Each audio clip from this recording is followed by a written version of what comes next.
女扮男装当皇帝的第3年，我怀了死对头摄政王的孩子。他为了找到那晚的女人，把京城翻了个底朝天。我心虚地问：如果找到了，你会奈飞吗？他沉着脸嗤笑：奈飞？我会把他弄死。我吓坏了，急忙把系统安排的任务做完，然后火速死遁。在小镇快乐生活的第3个月，我正学着织娃衣，一道身影却突然贴上来，滚烫的大掌抚上微隆的小腹。摄政王的声音在我身后响起：陛下，臣是不是说过，如果被我抓到，我会弄死他？大家好，欢迎收看皮皮听书。癸水推迟的第4周，我的不安感终于达到了顶峰。我甚至不敢找太医来看，毕竟谁也想不到当今皇帝是女扮男装，并且1个月前跟摄政王共度春宵的人是我。如今整个太医署都被摄政王萧直掌控着，我只好千辛万苦从宫外找了个不知情的太医进来，然后平退了所有下人。太医以为是哪个妃子，跪在地上跟我道喜：恭喜娘娘，是喜脉。完了，这下是真完了。我不禁忧心起来，本来束胸还能勉强女扮男装，可如果怀孕后渐渐显怀，这要怎么瞒？太医走后，我生无可恋地在龙榻上躺了半个时辰，直到某个罪魁祸首不敲门，直接大摇大摆地进来。萧直进来，装模作样地对我鞠一躬：陛下，臣打扰到你休息了吗？我扯起嘴角回呛他：打扰到了。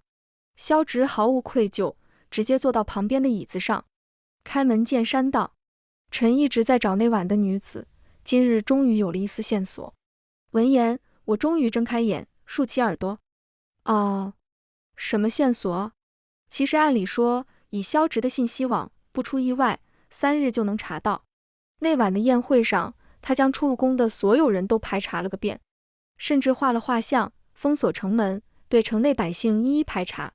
然而1个多月，依旧一无所获，因为他想破脑袋也不会知道，那晚的人是我女装，并戴了易容面具，而他那晚中的药，也是我为了做任务扮成宫女给他下的，只是后面被他拉着一度春宵，纯属是意外。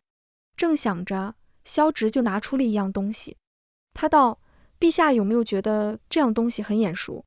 我坐起身，眯眼一看，貌似是我的一枚玉扳指，但我知道现在承认肯定没好事，于是打算嘴硬否认。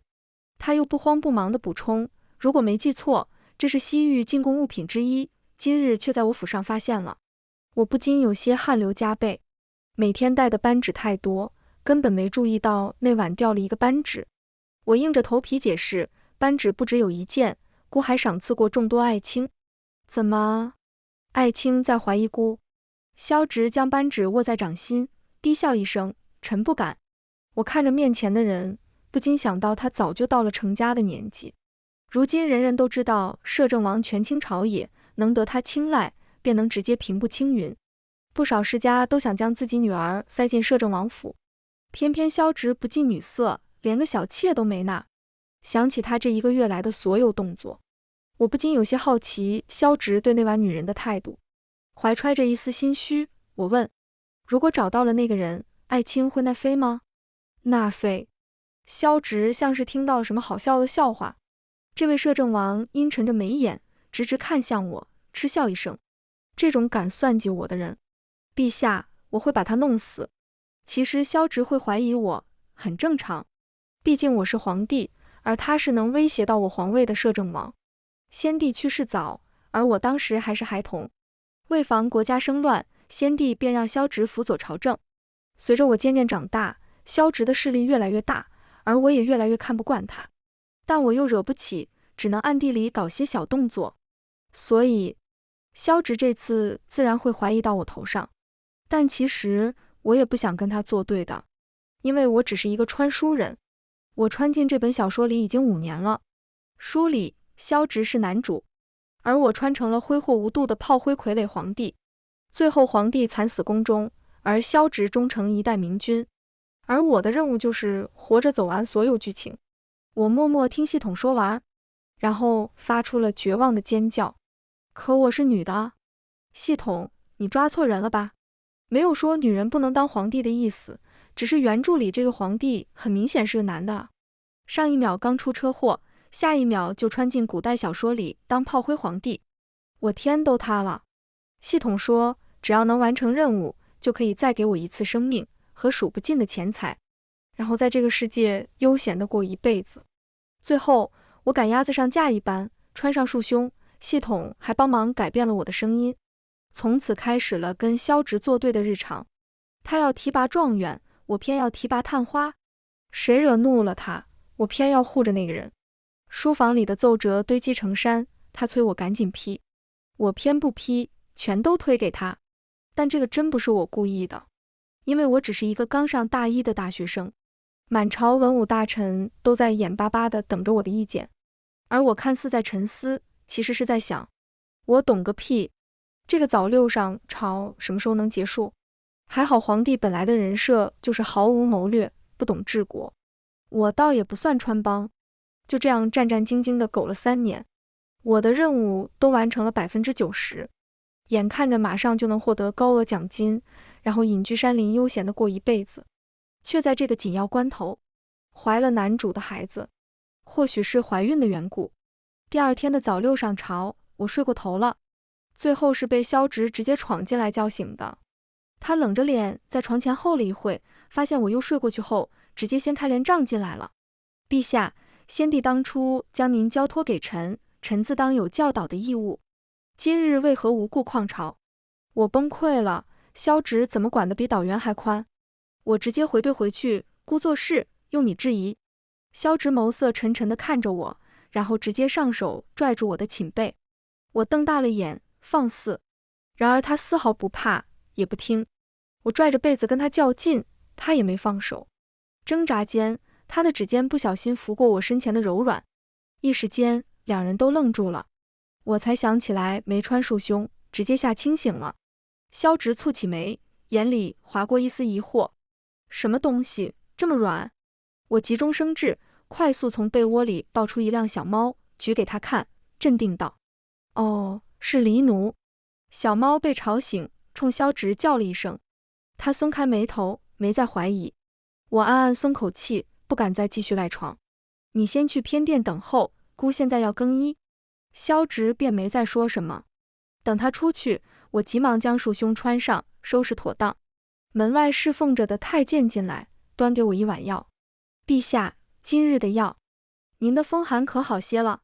我敷衍道，好多了。其实风寒是我瞎说的，我喝的也不是治疗风寒的药，而是红花汤。我昨天思来想去，还是觉得这个孩子不能留，眼看就要完成任务了，我绝对不能出一丝差错。这药的药性慢，需要连喝7天。今天是第2天，我捏着鼻子，正打算一口气闷了，下一瞬，旁边伸来一只手，直接捏住我的手腕。肌肤相触的瞬间，熟悉的力道不禁让我回想起那个混乱的夜晚，就是他禁锢住我的双手，另一只手还掐着我的腰，然后将摄政王府的每个地方都试了个遍。我仿佛被烫到一般，微不可察地抖了抖，想要挣脱。萧直握得更紧了，问：这是什么药？太监恭敬道：回殿下，是治疗风寒的。萧直俯身凑近我手里的药碗，过了2秒，那双点墨般的眸子盯向我，似笑非笑道：哦，是吗？可本王闻着，这并不是风寒药。我脸上有一瞬的空白。不是，萧直是狗鼻子吗？不知情的太监直接吓得跪在地上。奴才绝没有换药谋害皇上啊！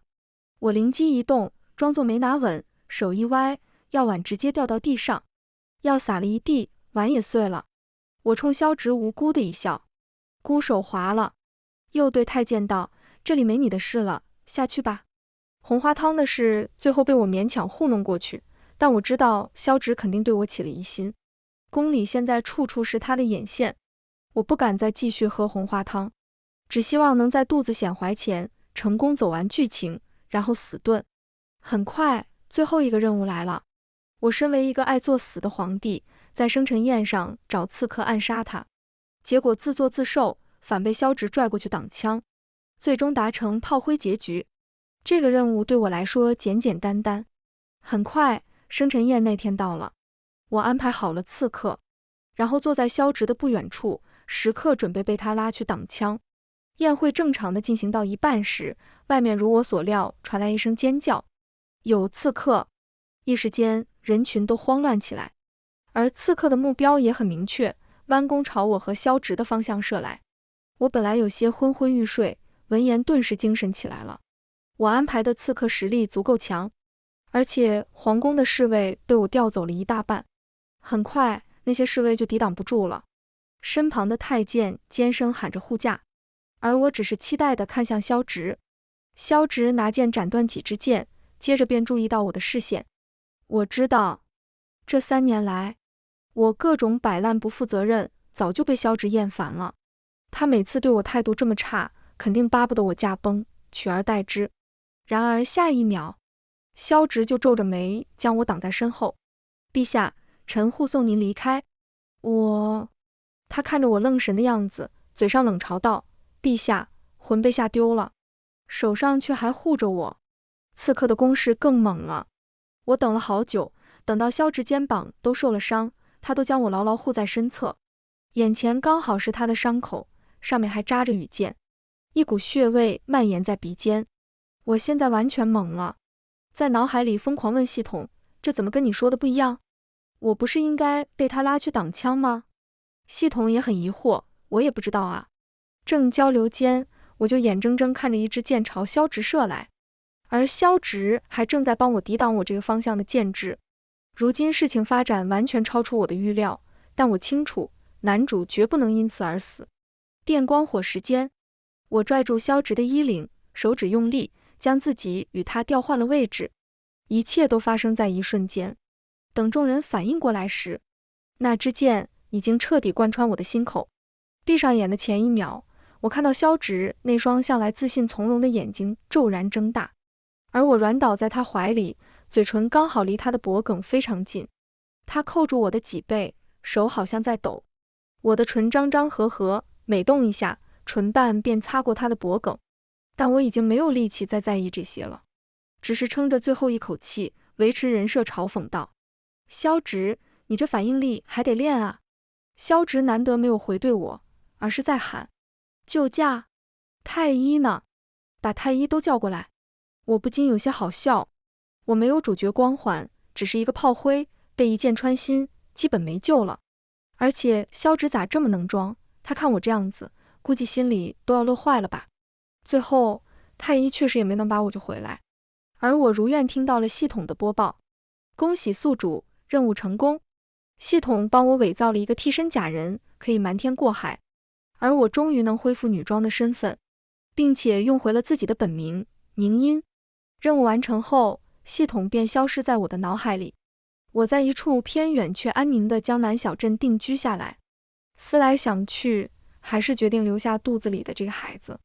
那张易容面具我依旧保存着，偶尔去繁华中心地区的时候会戴上，毕竟有可能会碰到某些见过我的大臣，虽然概率很小，但还是谨慎一点为好。我死遁后的这2个月，还从没听到过萧直的消息，直到我再次戴着易容面具，坐在闹市的茶馆里听书时，终于再次听到了他的消息。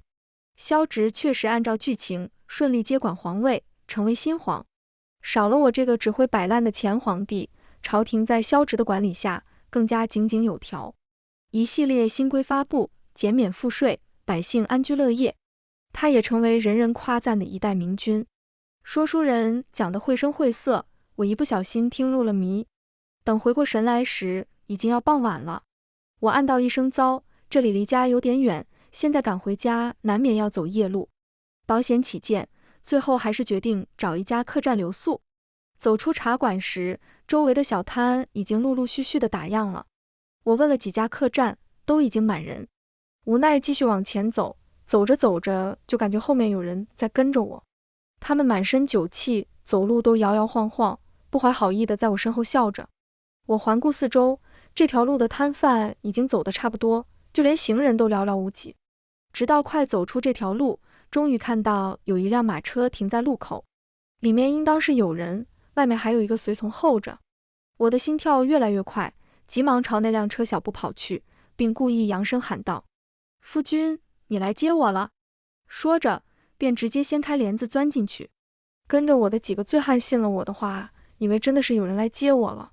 他们不甘心地啐了几口，骂骂咧咧地打算离开。我钻进马车，里面昏暗不清，还没来得及看清眼前的情况，便闻到一股有些熟悉的檀香。接着就听到车里端坐着的人淡淡吩咐道：“将他们押去衙门。”车外的人恭敬地喊是，然后直接3下5除2制服了那几个醉汉。我听到这个声音的时候，心里就咯噔了一下，不会这要巧吧？然而下一秒，一柄剑便横在我脖前，萧直冷淡至极的嗓音传来：“找了4个月，如今直接送上门来了，这夏天彻底塌了。”不是，萧直放着他的皇宫不待，怎么跑江南这里来了？而且最令我崩溃的是，我今天刚巧戴着易容的面具，直接被当场抓获。萧直见我沉默，剑柄微微用力，说话。2个月没见，他似乎变得更加冷漠，不近人情。我自知逃不过，于是火速滑跪道：“大人，民女当时也是拿钱办事，其他的什么都不知道，求大人饶我一命。”呜呜。颈边的剑没有移动分毫。萧直说：“抬起头来。”我急忙眨眨眼，让眼里蓄满泪水，然后可怜兮兮地抬头看向他。一时间四目相对，萧直本来冷静的神色，在看到我眼睛的一瞬间，出现了片刻的恍惚。脖子上的剑缓缓移开了，马车里一时陷入寂静。我心惊胆战地等了一会，也没等到他开口说话，于是试探道：“您大人有大量，一定不会跟我计较的，对吧？”他依旧没说话。我悄悄朝门口挪，没什么事的话，民女就先告退了。说完，我就探身掀开马车的帘子。萧直忽然又出声：“等等。”他微微蹙起眉，冰冷的目光缓缓下滑，最后落到我微隆的肚子上，语气意味不明：“你怀孕了？”我绝望地闭了闭眼，正打算继续撒谎，回大人：“是的，已经2个月了。”我故意没说4个月。如果让萧直知道这个孩子是他的，肯定不会让我留下。所幸我现在还不算太显怀，就算说是2个月，也勉强可以糊弄过去。然而这次他却完全没有相信我的话，直接叫来一个侍从，现场给我把脉。萧直似乎是微服出访，侍从对他的称呼是公子。过了会，就听侍从恭敬道：“公子已经4个月了。”眼看瞒不住，这下我是真的哭了。眼泪说掉就掉。萧直吓了一跳，皱起眉问：“我还没说什么，你这就哭了？”我拽着他的衣袖，祈求道：“可以别杀我吗？一尸2命呢。”旁边的侍从陪了萧直好多年，闻言委婉提醒道：“公子，孕期确实会情绪不稳定，需要多加注意。”萧直难得无言了半晌，最后丢来一张帕子，硬邦邦道：“没说要杀你。”擦擦眼泪，我眨眨眼睛，悄悄观察萧直的神情，终于确定他确实没想杀我。只要肚子里还有这个孩子，他就不会杀我。正想着，却见他一改刚刚的冷漠，挑眉道：“你家在哪？送你回去。”我一时不知道他打的什么主意，老实报了地址。等萧直送我到家后，我客气道谢：“多谢大人，天色这么晚，真是麻烦你了。”结果他仿佛听不出是客套话，点头道：“既然如此，那我就在这歇息一晚吧。”后面的侍从二话不说就开始去收拾另一间房间，一直到晚上睡觉，我都是懵的。或许是我们做死对头的时间太久了，所以我现在感觉萧直处处在挑衅我。于是等到了深夜，萧直已经睡着时，我忽然在屋子里痛呼起来。他的侍从立马出现在门口，隔着门问我怎么了。我说要见他们公子。侍从似乎有些犹豫，我就只好继续喊：“不行了，肚子好痛。”下一瞬，萧直就掀开我的帘帐，他身上还穿着白色寝衣，神色有些疲倦。“怎么啦？”我心里憋着笑，面上却无辜道：“腿抽筋了，需要揉。”萧直，我去叫下人。我为难道：“你那些侍从都是男子。”他也意识到这一点，一时没说话。于是我捂着小腿继续装可怜：“呜呜，真的好痛。”下一瞬，他就坐到我床边，大掌握住我的小腿，缓缓揉起来。没一会，我又示意另一只腿，这只也需要消直。他的手法力度都刚刚好，没一会我就有些昏昏欲睡。其实腿抽筋是骗他的，我只是记仇他白天拿剑吓唬我。他按了一会，看我睡着了，便松开手，打算离开。我不想轻易放过这个整他的机会，尽管困得睁不开眼，但还是抓住他的手往我腰上放。这里也需要按摩。消直指尖触到一片软腻，像被烫到一般收回手。你别太得寸进尺。我困得没注意听他说什么，又重新抓住他的手往我腰上放。僵持了整整1分钟，最后那双手还是妥协地按揉起来。我终于心满意足地睡去。就这样过了2、3天，朝廷似乎出了什么事，需要萧直立马赶回去。他走之前给我留下几个侍卫，看似是保护，实则是防止我逃跑。我没在意，照常出门散步。从这里到京城，一来一回少说也要10天，再加上处理事情，所以就算萧直回来找我，估计也要半个月后了。没了萧直，我晚上睡觉时终于可以摘下易容面具，甚至外出时也只戴个围帽，然后把面具揣兜里，以备不时之需。后来我开始在家附近的绣房跟老板学女工，我学着织小孩的衣服和口水巾。第9天的时候，我照旧去了绣房。老板有事出去了，我就自己在屋子里琢磨。正对照着图纸看自己哪一步出错时，忽然觉得四周有些太安静了，直觉让我瞬间警惕起来。我刚准备拿起围帽戴上，身后却忽然附上一道熟悉又危险的气息。惊慌间回头，我猝不及防跟萧直对上视线，桌旁还放着那张易容面具。一时间两人都没说话，他似乎并没有太惊讶，只是轻轻笑起来。滚烫的大掌贴上我微隆的小腹。这位摄政王现在应该叫新帝。此刻凑到我耳边，呼吸拂过脸侧。陛下，臣之前是不是说过，如果抓到那晚的女人，我会弄死她？我万万没想到会这么快掉马。不是，萧直这才离开9天，竟然这么快就回来了吗？他路上难道都不休息？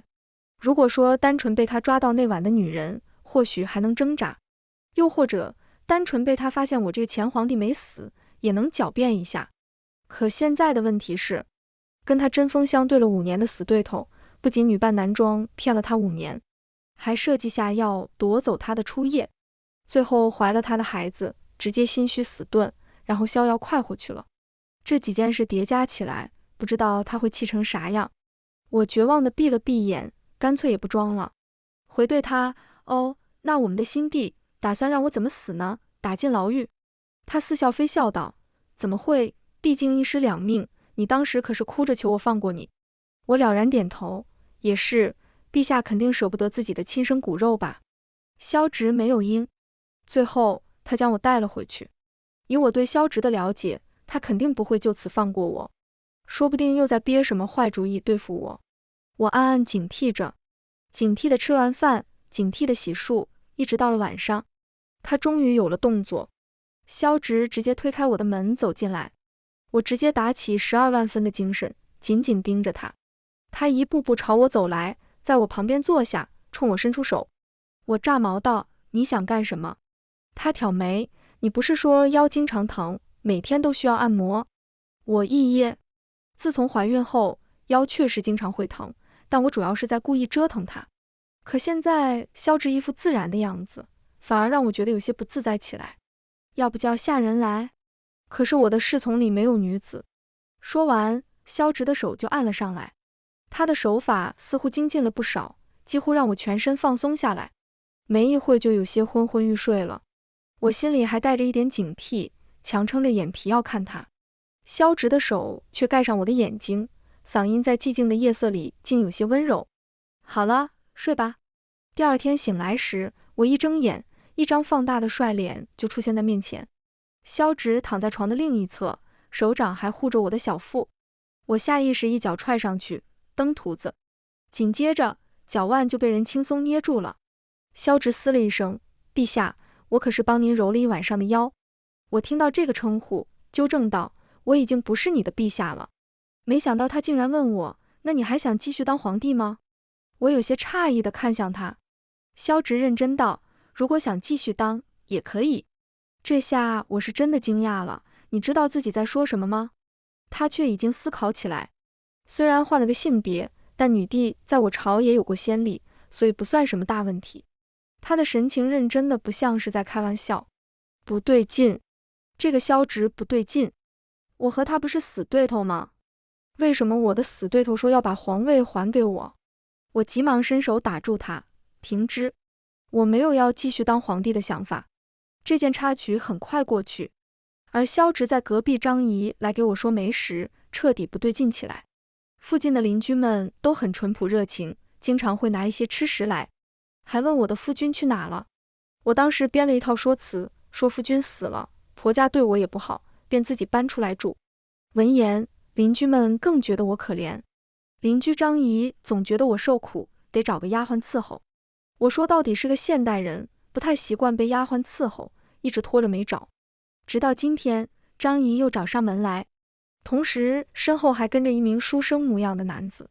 张仪热切地开门见山道，小茵啊，要不要给肚子里的孩子找个父亲？说着，就将身后的男子推到我面前。要不要看看他？教书先生家里有几亩良田，还开着私塾，至今未婚。我知道这个朝代民风开放，但没想到如此开放。男子朝我温和一笑，耳朵有些红。你好，宁音姑娘，我叫崔宇。张仪虽然热衷于说媒，但他推荐的确实有良心。崔宇一副温润公子的模样，手上还提着一看就很有心意的礼品，在这个朝代确实堪为良配。我冲他笑笑，跟他打招呼。然而还没聊两句，就听身后传来一道阴恻恻的声音。聊什么呢？这么开心？张仪有些惊讶地问。小茵，这是……萧直闻言理了理一百，理直气壮道：他肚子里孩子的爹。张仪惊讶得捂嘴。啊，小茵不是说孩子他爹已经死了吗？萧直，他一副要气晕过去的样子，咬牙切齿。我什么时候死？我猛地捂住他的嘴，对张仪歉疚的笑笑，这是我亲戚，他刚刚的意思是说他是干爹。张仪您就别操心我了，我现在还不打算再婚。等俩人离开后，我没再看萧直，直接转身进了屋子。越想越感觉萧直很反常。萧直看我不说话，沉着脸道：怎么，真想嫁给那个人？我猜不透他的心思，不知道他又在生哪门子气，脾气也上来了。我嫁给谁跟你有关系？话音刚落，他就拽住我的手腕。不许！我转头盯了他半天，为什么？接着我恍然大悟，莫非萧直是看不得我好，所以故意阻拦我的亲事？想到这里，我更气了，你就是见不得我好是吧？萧直，我不是这个意思，大夫说你不能动气，今天的菜都是你爱吃的，要不先吃饭？我挥开他递来的筷子，不要，没胃口。萧直仿佛遇到什么难题，耐着性子问，是这些饭菜吃腻了？我没有回答，而是说，我是被你烦的，所以你刚刚到底什么意思？他顿了顿，真要听。我点头，同时脑海中划过一个不可思议的猜测。而萧直定定看我2秒，仿佛是印证我的猜想。我听到他难得无奈的声音：宁音，揉腿揉腰，哄你吃饭，伺候起居，你觉得这些是死对头会干的事吗？我的大脑有一瞬的死机，明明每个字都认识，怎么连一起我就有点听不明白了呢？能不能来个中一中？而萧直静静等待着我的回答，眼里是我看不懂的情绪。我忽然有些慌乱，掩饰般拿起筷子，开始往嘴里扒饭。菜要凉了，快吃吧。萧直似乎早已预料，却也没再说话，坐到旁边安静吃起来。一直到晚上，我们都心照不宣的不再提起白天的那件事。等他照旧给我按摩完，我却难得还没睡着，可又不想睁眼面对他，便闭上眼睛装睡。屋子安静几秒，接着一只温热的手掌轻轻盖住了我乱颤的睫毛。你不用因为这个事有心理压力，我也不会逼你。明音，你按自己的心意来就行，我怎样都可以接受。于是之后的日子，我们依旧照常相处，只是他越来越熟练地照顾我。饭菜每天换着花样来，就为了哄我多吃几口。深夜情绪不稳定时，他便轻轻顺着我的脊背；我行动不便，他便亲力亲为的伺候。有时会恍惚有一种错觉，仿佛我们只是世间最普通的一对夫妻。京城的奏折如今都送到了我这个宅子里，萧直便在我这里处理公事，偶尔有急事需要回京城，他也会安排好一切。几个月后，我生产的那天终于到了。萧直这几天几乎寸步不离地守着我，几个经验丰富的接生婆时刻候着。我躺在床上，不知过了多久，听到了一声婴儿的啼哭，是一个小女孩，脸皱皱的，总是爱哭，但是看到我会咯咯笑。生完孩子后，萧直比我还要松口气。等我恢复的差不多，他终于跟我翻起旧账。我睁着眼问他，陛下要怎么处置我？他煞有介事道，欺君之罪可是要死刑的。我又问，怎么个死法？萧直的眼底蕴着笑意，那就将那晚的情形重现一遍吧。等他轻身压下来，我终于反应过来他说的是哪晚。不知过了多久，迷迷糊糊间，萧直将我抱去清理，清洗完又将我抱回床上。我踢了踢他的小腿，腰疼，他便轻车熟路地按摩起来，一边按摩一边好奇地丈量腰怎么细了这么多。我无语，孩子都生下来了，当然瘦了。孩子现在都有乳娘喂养，而我刚生产不久，胸口总会时不时的胀痛。萧直注意到我的神色，腰上的手缓缓上滑，问我又长了。我点头，他装作苦恼的样子，那怎么办呢？见我不说话，他又贴在我耳边诱哄般的问，陛下，臣该怎么帮帮你？我被他这个称呼叫得耳朵都红了，最后自暴自弃地按住他的头往下。这样，接着就听到身前的人计谋得逞地轻笑一声，遵命。萧直离开京城离开得太久，奏折越来越多，在他的书案上堆叠起来。终于在某一天，萧直又要出门，这一次他在临出门前又回头问了一遍那个问题，明音，你想回京城吗？我望着高坐在马上的他，良久，还是摇了摇头。当初做皇帝纯属是跟系统的交易，虽然我在现代时偶尔开玩笑说自己想当皇帝，但真要让我早六上朝一辈子，我又不乐意，更别说还要批阅成堆的奏折。虽然获得了至高无上的权力与财富，却相应的要背负更大的责任，还要永远困在宫中。我本质只是一个普通现代人，江南小镇的悠闲生活才是我最喜欢的生活。但萧直不一样，他确实如书里所说，是一个合格的天生的君主。我望着他渐行渐远的背影，忽然想，或许君卧高台，我栖春山，已经是我们之间最好的结局了。这次萧直离开的时间比以前都要长，转眼冬季到了，今年难得下了第一场雪。我依旧喜欢去茶馆听书，桌上放着温热的茶水，我坐在包厢里有些昏昏欲睡。伴随着汾阳大雪而来的是从京城迅速传来的消息，新帝退位了，还从皇室旁系中挑了另一个人来当新帝，而他自己挂名一个闲散的太傅职位，众人唏嘘不已。而我彻底呆住了，这个发展跟书里不一样吧？等说书人讲完，我急忙跑去后台拦住他。我来的次数多，早就与他相熟，急切地问，你刚刚说的消息可是真的？当然是真的，我还能骗大家不成？那你知道他为什么要退位吗？会不会是有人逼他让位的？说书人急忙制止我，嘘，宁姑娘慎言啊，上面那些事不是我们这等人能揣测的。我扒拉开他的手，还想再问什么，这时身后却传来一道久违的熟悉笑音，问他做什么？怎么不直接来问我？我扭头，几月不见的人此刻正长身玉立地靠在门框上看我。说书人不服气道，我都不知道的事，你能知道？你谁啊你？